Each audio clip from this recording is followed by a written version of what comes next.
आप सभी प्यारे दोस्तों का हार्दिक स्वागत व अभिनंदन।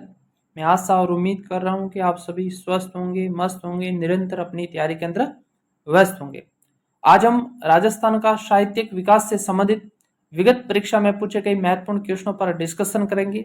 आज का हमारा पहला क्वेश्चन हमीर राशो एवं हमीर काव्य के रचनाकार हैं सारंगदेव, सारंगधर, मुरारीदान, गिरधर आशिया। तो इसका राइट आंसर होगा सारंगधर के द्वारा हमीर राशो ग्रंथ की रचना की गई थी। हमीर राशो जो कि संस्कृत भाषा में लिखा गया था। कौन सी भाषा? संस्कृत भाषा के अंदर सारंगधर के द्वारा हमीर राशो ग्रंथ की रचना की गई थी। हमीर राशो ग्रंथ में रणथंभौर के राजा हमीर व मुस्लिम शासक अलाउद्दीन खिलजी के बीच में युद्ध का वर्णन मिलता है। तो हमीर राशो रणथंभौर के राजा हमीर देव और मुस्लिम शासक अलाउद्दीन खिलजी के बीच के युद्ध का वर्णन कौन से ग्रंथ में मिलता है? तो हमीर राशो में मिलता है, जिसके लेखक सारंगधर हैं, जो कि संस्कृत भाषा में लिखा गया है। और ये 14वीं शताब्दी के अंदर लिखा गया ग्रंथ है। और एक 18वीं शताब्दी के अंदर, और आपकी जानकारी लिए बता दूं कि एक हमीर राशो 18वीं शताब्दी के अंदर लिखा गया था और उसके लेखक हैं जोधराज। उसके लेखक हैं जोधराज। तो इसका राइट आंसर हुआ 2 नंबर का। इसके अलावा गिरधर आशिया के द्वारा संगत राशो लिखा गया था। संगत राशो किसके द्वारा लिखा गया था? गिरधर आशिया के द्वारा लिखा गया था। और ये गिरधर आशिया मेवाड़ के निवासी थी और महाराणा प्रताप के छोटे भाई शक्ति सिंह का वर्णन मिलता है इस संगत राशो में। आपकी जानकारी के लिए बता दूं कि हमीर राशो जो सारंगधर इसके लेखक हैं। इसके अलावा एक 18वीं शताब्दी के अंदर लिखा गया हमीर राशो, जिसके लेखक जोधराज है। एक हमीर हट है। क्या है? हमीर हट। और हमीर हट के लेखक कौन है? चंद्रशेखर है। कौन है? चंद्रशेखर है। और एक हमीर रायण, एक हमीर रायण है और इसके लेखक पांडव व्यास है। इसके लेखक पांडव व्यास है। इसके अलावा एक हमीर महाकाव्य है और हमीर महाकाव्य के लेखक नयन चंद्र सूरी हैं। हमीर महाकाव्य के लेखक कौन है? नयन चंद्र सूरी हैं। और एक हमीर मद मर्दन, जिसके लेखक जय सिंह सूरी हैं। हमीर मद मर्दन, जिसके लेखक जय सिंह सूरी हैं। अगला क्वेश्चन, हमीर राशो किस भाषा का ग्रंथ है? अब कौन सी भाषा का ग्रंथ है हमीर राशो? तो ये संस्कृत भाषा का ग्रंथ है और जिसके लेखक सारंगधर है और जिसके अंदर रणथंभौर के राजा हमीर व मुस्लिम शासक अलाउद्दीन खिलजी के बीच में युद्ध का वर्णन मिलता है। तो इसका राइट आंसर हुआ 4 नंबर का। अगला क्वेश्चन, गिरधर आशिया द्वारा लिखित डिंगल भाषा का ग्रंथ है खुमान राशो।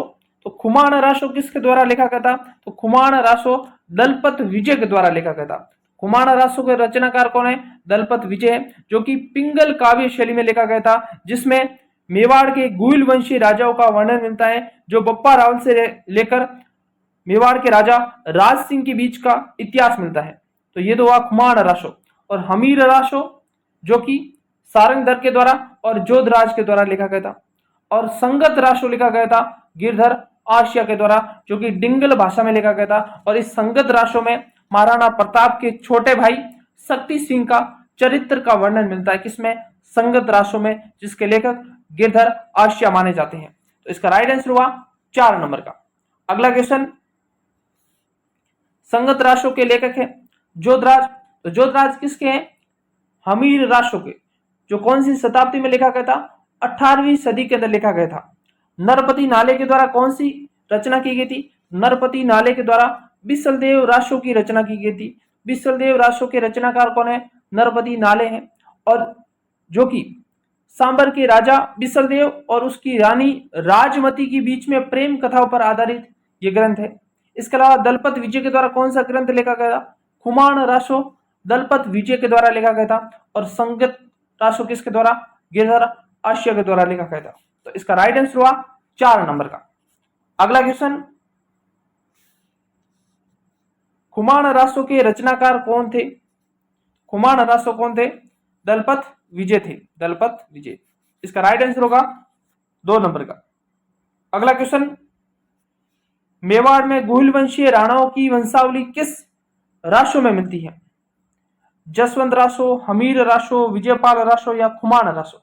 तो खुमान राशो के अंदर मेवाड़ के गुहिल वंशीय राजाओं की वंशावलियों के बारे में वर्णन मिलता है और इसमें मेवाड़ के राजा बप्पा रावल से लेकर राज सिंह के मध्य का इतिहास मिलता है। और खुमान रासों के रचनाकार दलपत विजय है, जो कि पिंगल काव्य शैली में लिखा गया है। ये भी याद रखना, पिंगल काव्य शैली में लिखा गया ग्रंथ है। और विजयपाल रासो किसके द्वारा लिखा गया था? ये नल सिंह के द्वारा लिखा गया था। विजयपाल रासो नल सिंह के द्वारा लिखा गया था। और हमीर रासो सारंगधर व जोधराज के द्वारा लिखा गया था। अगला क्वेश्चन, कायम खां राशो के रचयिता थे? तो कायम खां राशो के रचयिता जान कवि थे। इसका राइट आंसर होगा 2 नंबर का। अगला क्वेश्चन, निम्नलिखित में से कौन सा युग्म सुमेलित नहीं है? पहला, नरपति नाले बिसलदेव राशो की रचना की थी। बिल्कुल सही है। बिसलदेव राशो की रचनाकार कौन है? नरपति नाले हैं। और इसमें सांबर के राजा बिसलदेव और उसकी रानी राजमती के बीच में प्रेम कथाओं पर आधारित है। गिरधर आशिया द्वारा संगत राशो लिखा गया था। बिल्कुल सही है। दौलत विजय या दलपत विजय के द्वारा खुमान राशो लिखा गया था। बिल्कुल सही है। और कायम खां राशो किसके द्वारा लिखा था? किसके द्वारा लिखा गया था? तो कवि जान के द्वारा यह लिखा गया था, कायम खां राशो। इसका राइट आंसर हुआ, कौन सा सही सुमलित नहीं है? इसका राइट आंसर हुआ 4 नंबर का। अगला क्वेश्चन, किस राशो साहित्य में अलवर की स्थापना का विवरण है? अलवर की स्थापना का विवरण प्रताप राशो के अंदर मिलता है। इसका राइट आंसर होगा 2 नंबर। प्रताप राशो के अंदर अलवर की स्थापना के विवरण मिलता है। और प्रताप राशो के रचनाकार जाचिक जीवन है। जाचिक जीवन किसके रचनाकार है? प्रताप राशो के, जिसमें अलवर की स्थापना का विवरण मिलता है। इसका राइट आंसर हुआ 2 नंबर का। और यदि पूछे कि मानचित्र राशो या मानचरित्र राशो है, जिसके रचनाकार कौन है? कवि नरोत्तम है। और पूछे कि रतन राशो किसके द्वारा लिखा गया था? तो आपका आंसर होगा कुंभकर्ण के द्वारा रतन राशो लिखा गया था। और मानचित्र राशो किसके द्वारा? कवि नरोत्तम के द्वारा लिखा गया था। अगला क्वेश्चन, राजस्थानी साहित्य में रियासतों के शासकों ने अपने पराक्रम, विजयों तथा अन्य महत्वपूर्ण कार्यों के इतिहास का लेखा जोखा अपने इतिहासकारों से लिखवाकर संजोया है। इस लेखा जोखा कहा जाता है, इसे ख्यात कहा जाता है। इसे क्या कहा जाता है? इसे ख्यात कहा जाता है। जैसे मनोत नैणसी के द्वारा नैणसीरी ख्यात की रचना की गई थी। जैसे दयालदास जी के द्वारा दयालदासरी ख्यात की रचना की गई थी। बांकीदास के द्वारा बांकीदास की ख्यात की रचना की गई थी। तो इस ख्यात के अंदर उस समय की मारवाड़ प्रावेगनेरी विगत ग्रंथ लिखा गया। तो इसका राइट आंसर होगा 2 नंबर। मनोत नैणसी के द्वारा मारवाड़ प्रावेगनेरी विगत ग्रंथ नामक ग्रंथ की रचना की गई थी। मारवाड़ प्रावेगनेरी विगत को जिसे गांव की ख्यात कहा जाता है, जिसे राजस्थान का गजेटियर कहा जाता है। किसे? मारवाड़ प्रावेगनेरी विगत को राजस्थान का गजेटियर कहा जाता है। अगर पूछे कि मारवाड़ का गजेटियर किसे कहा जाता है, तो मारवाड़ का गजेटियर मनोत नैणसी की ख्यात, जो ख्यात में सबसे प्राचीन ख्यात है, मनोत नैणसी की ख्यात, जिसे मारवाड़ का गजेटियर कहा जाता है। अगर पूछे कि राजस्थान का गजेटियर किसे कहता है, तो आपका आंसर होगा मारवाड़ प्रावेगनेरी विगत। और ये मारवाड़ प्रावेगनेरी विगत जो जोधपुर के राजा जसवंत सिंह के समय लिखी गई, अर्थात मनोत नैणसी जोधपुर के राजा जसवंत सिंह फर्स्ट के दरबारी कवि थे, इन्हीं के द्वारा लिखी गई थी। मारवाड़ प्रावेगनेरी विगत को जिसे जनगणना का अग्रज कहा जाता है, जनगणना का अग्रज कहा जाता है। और आपकी जानकारी लिए बता दूं कि मारवाड़ प्रावेगनेरी विगत के अंदर 7 प्रकार के परगणों का उल्लेख मिलता है, जिसमें जोधपुर परगना, सोजत, फलोदी, जेतारण, सिवाना, मेड़ता और पोखरण, इन 7 परगणों का उल्लेख मिलता है मारवाड़ प्रावेगनेरी विगत के अंदर। तो इसका राइट आंसर होगा 2 नंबर का। और मुंशी देवी प्रसाद के द्वारा मनोत नैणसी को राजपुताने का अबुल फजल का था। किसके द्वारा कहा गया था? मुंशी देवी प्रसाद के द्वारा। किसको कहा गया था? मुनौत नैन सिंह को कहा गया था। क्या कहा गया था? राजपुताने का अबुल फजल की संज्ञा दी गई थी। और दयालदास जी के द्वारा दयालदास जी की ख्यात की रचना की गई थी, जो बीकानेर के राठौड़ों का इतिहास की जानकारी देती है। और ये बीकानेर के राजा रतन सिंह के दरबारी थे। बीकानेर के राजा रतन सिंह के दरबारी कवि थे कौन? दयालदास। और जिसके द्वारा दयालदास की ख्यात, या जिसे बीकानेर के राठौड़ों की ख्यात के नाम से जाना जाता है, जो ख्यात में सबसे नवीनतम ख्यात मानी जाती है, कौन सी? दयालदास की ख्यात। और सबसे पुरानी ख्यात कौन सी मानी जाती है? मुनौत नैन सिंह की ख्यात, जो जिसे मारवाड़ का गजेटियर के नाम से जाना जाता है, जो सबसे प्राचीन ख्यात मानी जाती है। अगला क्वेश्चन, राजस्थान की सबसे प्राचीन ख्यात है मुनौत नैन सिंह की ख्यात। राजस्थान में सबसे प्राचीन ख्यात मानी जाती है, और यह जोधपुर के राजा जसवंत सिंह फर्स्ट के समय लिखी गई थी, मुनौत नैन सिंह की ख्यात। इसमें राजपूतों की कुल 36 शाखाओं का उल्लेख है। इसमें राजपूतों की कुल 36 शाखाओं का उल्लेख मिलता है, और ये राजस्थानी भाषा में लिखी गई है। ये राजस्थानी भाषा में लिखी गई है। इसका राइट आंसर हुआ 1 नंबर का। और बांकीदास की ख्यात, जो बांकीदास के द्वारा लिखी गई थी, बांकीदास के द्वारा लिखी गई थी, और ये बांकीदास जोधपुर के राजा मान सिंह के दरबारी थे। जोधपुर के राजा मान सिंह के दरबारी कवि थे।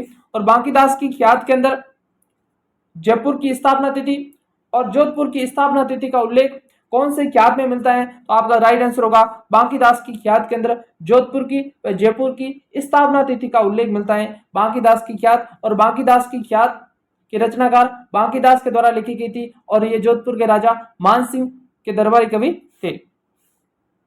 दयालदास की ख्यात, ये बीकानेर के राजा रतन सिंह के दरबारी कवि थे, जो ख्यात में सबसे नवीनतम ख्यात मानी जाती है। और मारवाड़ रे प्रावेगनीरी विगत, जिसे राजस्थान का गजेटियर कहा जाता है, और ये मुनौत नैन सिंह के द्वारा लिखी गई थी। और जोधपुर के राजा जसवंत सिंह फर्स्ट के दरबारी कवि थे कौन? मुनौत नैन सिंह, जिसमें 7 प्रकार के प्रगणों का उल्लेख मिलता है। नैन सिंह की ख्यात किस भाषा में लिखी गई?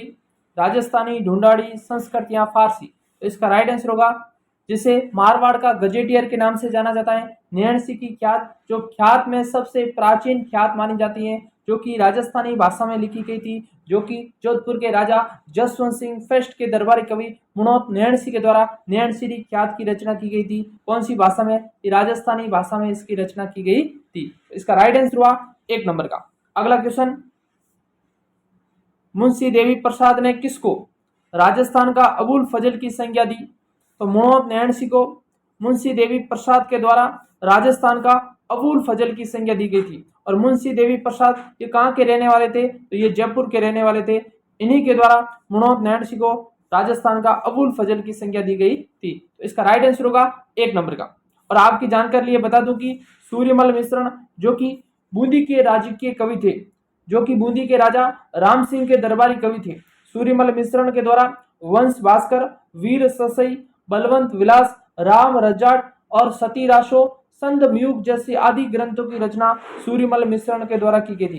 कन्हैयालाल सेठिया, जिनके द्वारा धरती धोरारी, जमीन रो धनी कुण और लील टांस आदि ग्रंथों की रचना कन्हैयालाल सेठिया के द्वारा की गई थी। और विजयदान दत्ता, जिसके द्वारा बातारी फुलवारी और अलेकू हिटलर जैसी आदि ग्रंथों की रचना विजयदान दत्ता के द्वारा की गई थी। अगला क्वेश्चन, मुनौत नैन सिंह किस राज्य का दीवान था? बीकानेर, जोधपुर, उदयपुर या जयपुर? इसका राइट आंसर होगा जोधपुर के राजा जसवंत सिंह फर्स्ट के दरबारी कवि थे कौन? मुनौत नैन सिंह, जिसे मुंशी देवी प्रसाद के द्वारा राजस्थान का अबुल फजल की संज्ञा दी गई थी, और जिसके द्वारा मारवाड़ रे प्रावेगनीरी विगत और नैन सिंह की ख्यात की रचना की गई थी मुनौत नैन सिंह के द्वारा। तो इसका राइट आंसर हुआ 2 नंबर का। अगला क्वेश्चन, बीकानेर के राठौड़ोरी ख्यात के लेखक थे दयालदास। तो इसका राइट आंसर होगा बीकानेर के राठौड़ों की ख्यात या दयालदास की ख्यात की रचना दयालदास, जो बीकानेर के महाराजा रतन सिंह के दरबारी कवि थे। बीकानेर के महाराजा रतन सिंह के आदेश से ही दयालदास की ख्यात की रचना की गई थी, जो ख्यात में सबसे नवीनतम ख्यात मानी जाती है। और इस दयालदास की ख्यात के अंदर उस समय के बीकानेर के इतिहास की जानकारी मिलती है, जिसमें बीकानेर की संस्थापक राव बीका से लेकर बीकानेर के शासक सरदार सिंह तक का इतिहास मिलता है और उस समय की बीकानेर की सामाजिक, सांस्कृतिक, राजनीतिक, धार्मिक स्थिति के बारे में जानकारी प्राप्त होती। किसमें? दयालदास की ख्यात, जिसे बीकानेर के राठौड़ों की ख्यात के नाम से जाना जाता है। तो इसका राइट आंसर होगा 1 नंबर का। अगला क्वेश्चन, राजस्थान के प्रसिद्ध लेखक दयालदास को संरक्षक देने वाले शासक थे, तो वह बीकानेर के राजा रतन सिंह के दरबारी कवि थे और रतन सिंह के आदेश के द्वारा ही दयालदास की ख्यात की रचना की गई थी, जिसे बीकानेर के राठौड़ों की ख्यात के नाम से जाना जाता है, जो ख्यात में सबसे नवीनतम ख्यात मानी जाती है। और सबसे प्राचीन ख्यात कौन सी मानी जाती है? नैणसी की ख्यात मानी जाती है, जिसकी रचना मुणोत नैणसी के द्वारा की गई थी, जो कि जोधपुर के राजा जसवंत सिंह फेस्ट के दरबारी कवि थे। अगला क्वेश्चन, दयालदास की ख्यात राजस्थान के किस राज्य का इतिहास है? इसका राइट आंसर होगा बीकानेर राज्य का इतिहास है। यानी कि उस समय राव बीका से लेकर 1857 की क्रांति के समय बीकानेर के शासक सरदार सिंह थे, उस समय तक का इतिहास मिलता है किसमें? दयालदास की ख्यात के अंदर। इसका राइट आंसर होगा 3 नंबर का। अगला क्वेश्चन, बीकानेर के इतिहास लेखन में कौन सी ख्यात अति लाभदायक है? तो इसका राइट आंसर होगा दयालदास की ख्यात, जो बीकानेर के इतिहास के बारे में जानकारी प्राप्त करती हैं। इसका राइट आंसर होगा 3 नंबर। आपकी जानकारी के लिए बता दूं कि मुंडियारा की ख्यात, जिसे राठौड़ों की ख्यात के नाम से जाना जाता है, इस ख्यात में जोधपुर के राजा राव सिंह ने जब मारवाड़ की स्थापना की थी, वहां से लेकर जोधपुर के राजा जसवंत सिंह फेस्ट तक का इतिहास मिलता है। और मुंडियारा ख्यात, जिसे राठौड़ों की ख्यात के नाम से जाना जाता है, जो कि जसवंत सिंह फेस्ट के काल के अंदर लिखी गई थी। बांकीदास की ख्यात, जो जोधपुर के राजा मान सिंह फेस्ट के दरबारी कवि बांकीदास के द्वारा बांकीदास की ख्यात की रचना की गई थी। बांकीदास की ख्यात के अंदर जयपुर और जोधपुर की स्थापना तिथि का उल्लेख मिलता है। और बांकीदास के द्वारा एक और ग्रंथ की रचना की गई थी, आयो अंग्रेज मुगल रे ऊपर ग्रंथ की रचना बांकीदास के द्वारा की गई थी। अगला क्वेश्चन, आयो अंग्रेज मुगल रे ऊपर गीत किसके द्वारा रचित है? तो इसका राइट आंसर होगा बांकीदास के द्वारा, और बांकीदास जोधपुर के राजा मान सिंह फर्स्ट के दरबारी कवि थे। इसका राइट आंसर हुआ 3 नंबर। अगला क्वेश्चन, कवि राजा बांकीदास किस शासक द्वारा संरक्षित राजकवि थे? तो वे जोधपुर के राजा मान सिंह के दरबारी कवि थे। इसका राइट आंसर होगा 2 नंबर का। अगला क्वेश्चन, निम्न में से कौन जयपुर एवं जोधपुर की स्थापना तिथि बताता है? दयालदास की ख्यात, इसमें तो बीकानेर के इतिहास की जानकारी मिलती है। बांकीदास की ख्यात में जयपुर और जोधपुर की स्थापना तिथि का उल्लेख मिलता है, जो कि जोधपुर के राजा मान सिंह फर्स्ट के दरबारी कवि थे, और इन्हीं के द्वारा एक और ग्रंथ की रचना की गई थी, आयो अंग्रेज मुगल रे ऊपर। और नैणसी की ख्यात में सबसे प्राचीन ख्यात मानी जाती है, और जिसे मारवाड़ का गजेटियर कहा जाता है। और एक लिंग शिलालेख या एक लिंग महामात्य कान्य व्यास के द्वारा लिखा गया था। अगला क्वेश्चन, मुंडियारी ख्यात का विषय है, तो इसके अंदर मारवाड़ के राठौड़ों के बारे में जानकारी प्राप्त होती है। मुंडियारी ख्यात, जिसे राठौड़ों की ख्यात के नाम से जाना जाता है, जिसे राठौड़ों की ख्यात के नाम से जाना जाता है, किसको? मुंडियारी ख्यात को। और मारवाड़ में राठौड़ राज्य के संस्थापक राव सिंह से लेकर जोधपुर के राजा जसवंत सिंह फेस्ट तक का इतिहास मिलता है किसमें? मुंडियारी ख्यात के अंदर, जिसे राठौड़ों की ख्यात के नाम से जाना जाता है। और ये जसवंत सिंह फेस्ट के काल के अंदर लिखी गई है। कौन सी? मुंडियारी ख्यात। तो इसका राइट आंसर होगा मारवाड़ के राठौड़ों के बारे में जानकारी प्राप्त होती है। इसका राइट आंसर होगा 4 नंबर का।